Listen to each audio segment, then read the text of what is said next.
Hello दोस्तों, स्वागत है आप सबका मेरे यूट्यूब चैनल रोहिणी क्लासेस में। तो आज हम क्लास 10th की ज्योग्राफी का चैप्टर 7 देखने जा रहे हैं, जो कि क्लास 10th की ज्योग्राफी का आखिरी चैप्टर है। तो आज हम देखेंगे राष्ट्रीय अर्थव्यवस्था की जीवन रेखाएं, यानी कि बेसिकली हम इसमें जो है सड़क परिवहन, रेल परिवहन और वायु परिवहन के बारे में बात करेंगे।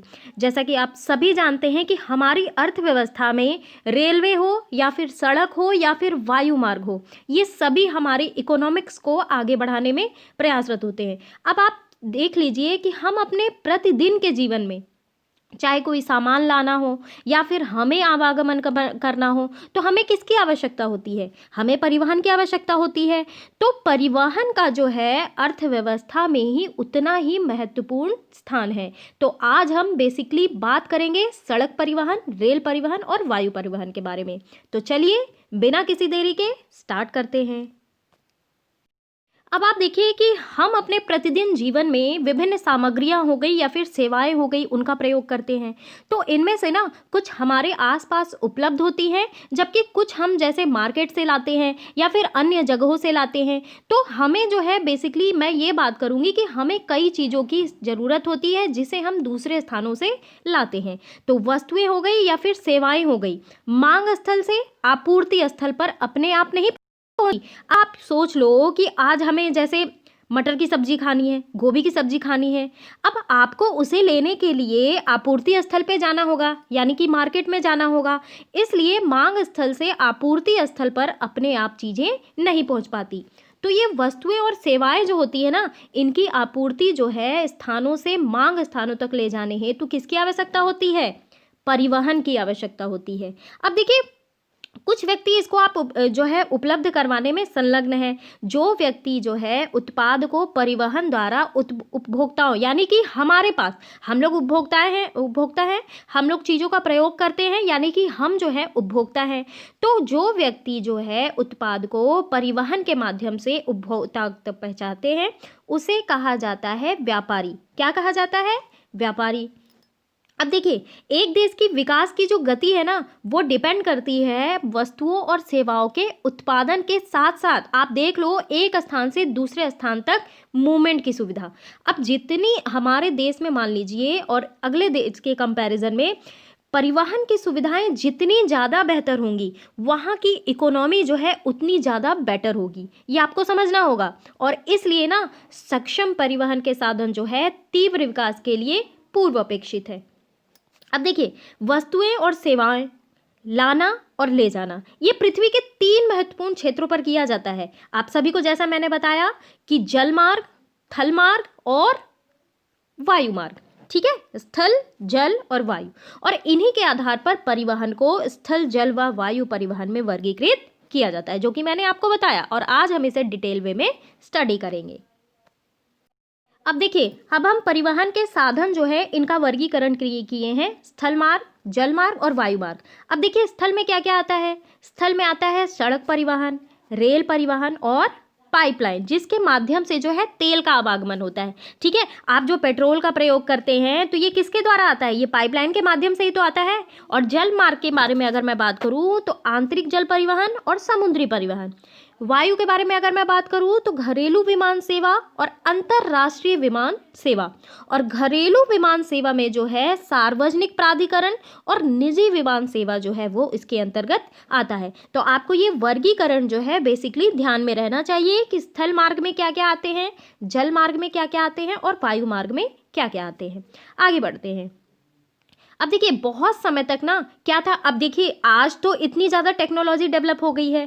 पूर्व में प्राचीन काल की अगर मैं बात करूं तो प्राचीन काल में कैसे व्यापार होता था, आप समझ सकते हैं कि उस समय घोड़े, हाथी, इन सब का प्रयोग किया जाता था। अब आप ये सोचो कि घोड़े, हाथी को एक स्थान से दूसरे स्थान पहुंचने में कितना टाइम लग जाता था, है ना। और इसीलिए जो है ना हमारी इकोनॉमी बहुत ढीली थी।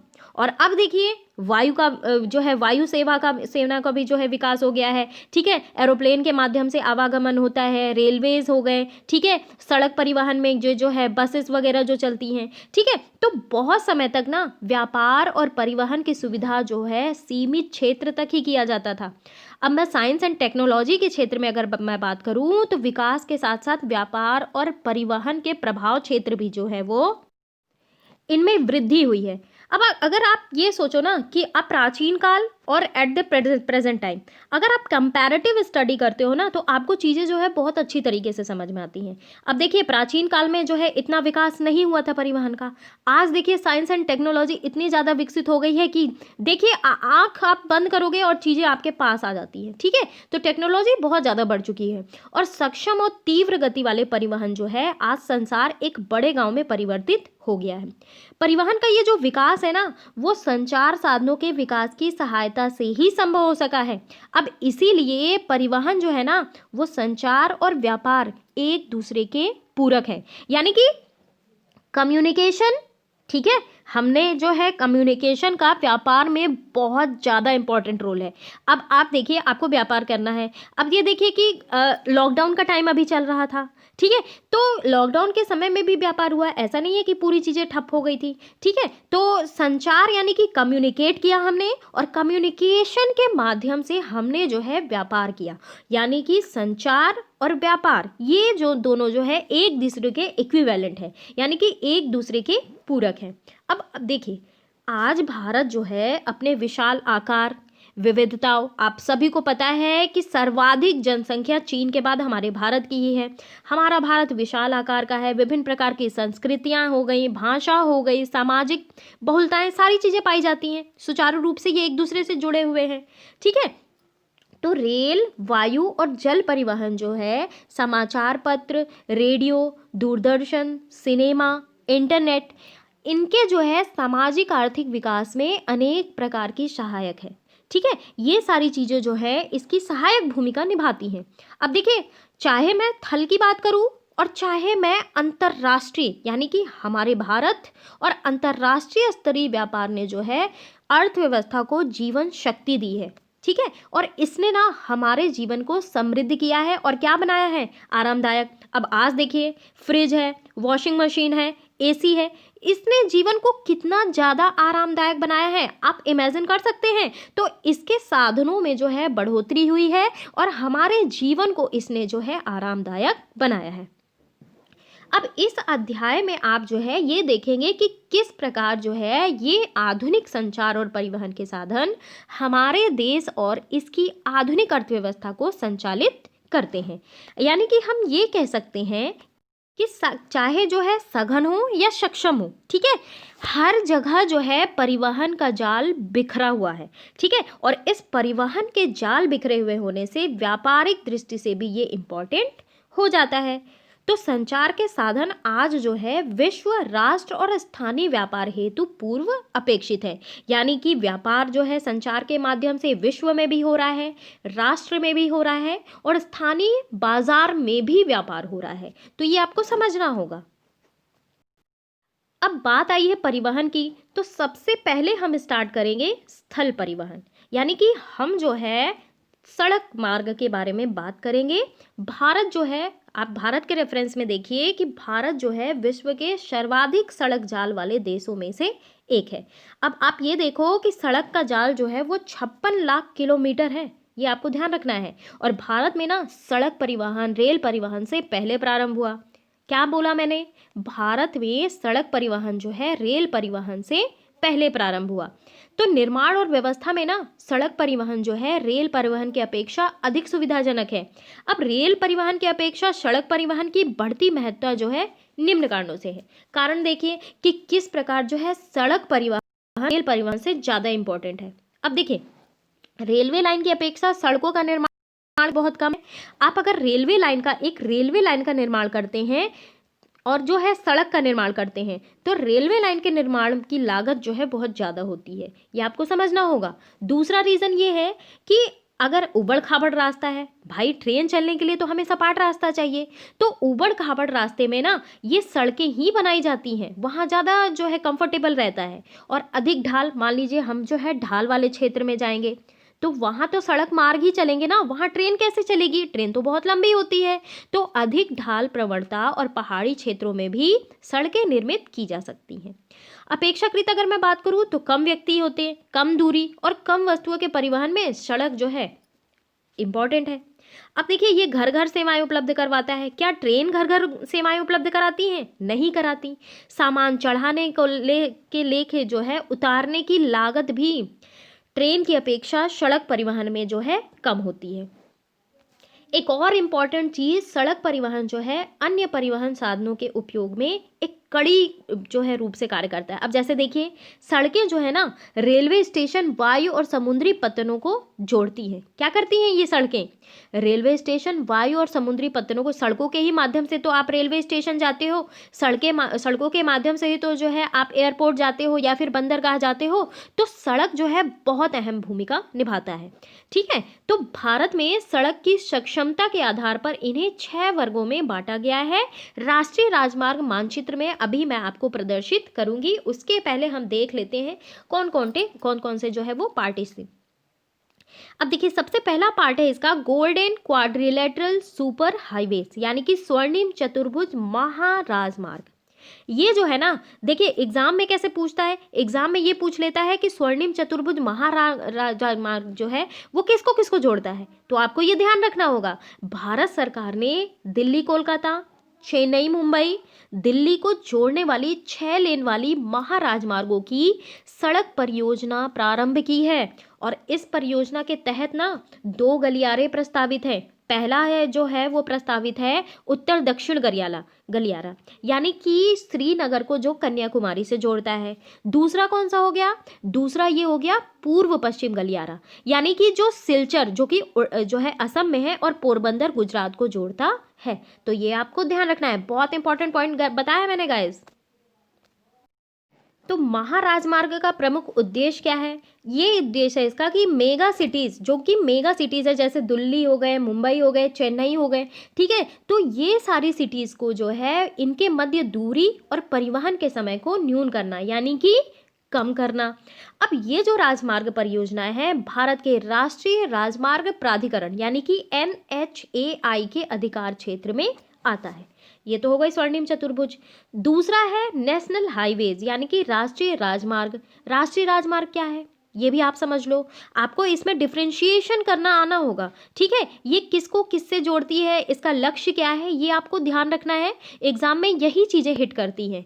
ठीक है, और अब जैसे देखिए कि न्यू एजुकेशन पॉलिसी आ गई है, उत्तर प्रदेश में तो लागू भी कर दी गई है। ठीक है, तो इस रेफरेंस में NCERT की वैल्यू जो है अपने आप में बढ़ जाती है, क्योंकि NCERT को नोडल घोषित कर दिया गया है। तो अब जो भी क्वेश्चन बनेंगे वो कॉन्सेप्चुअल बनेंगे और NCERT बेस्ड बनेंगे, तो ये आपको ध्यान रखना है। तो राष्ट्रीय राजमार्ग जो है देश के दूरस्थ भागों यानी कि दूर दूर के क्षेत्रों के भागों को जोड़ता है। अब ये जो है प्राथमिक सड़क तंत्र है जिसका निर्माण और रखरखाव जो है कौन करता है? केंद्रीय लोक निर्माण विभाग। तो एग्जाम में पूछा जाएगा कि राष्ट्रीय राजमार्ग का जो है निर्माण और रखरखाव कौन करता है? तो ये करता है CPWD यानी कि केंद्रीय लोक निर्माण विभाग के अधिकार क्षेत्र में आता है। और ऐसे बहुत सारे राष्ट्रीय राजमार्ग जो हैं वो उत्तर से दक्षिण और पूरब से पश्चिम दिशाओं पे फैले हुए हैं।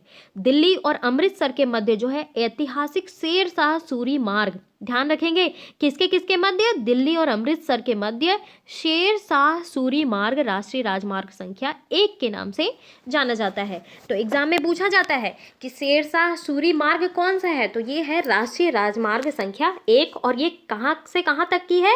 दिल्ली व अमृतसर के मध्य। ये देखिए कितना सुंदर चित्र है, अहमदाबाद और वडोदरा के द्रुत मार्ग। ठीक है, आगे बढ़ते हैं।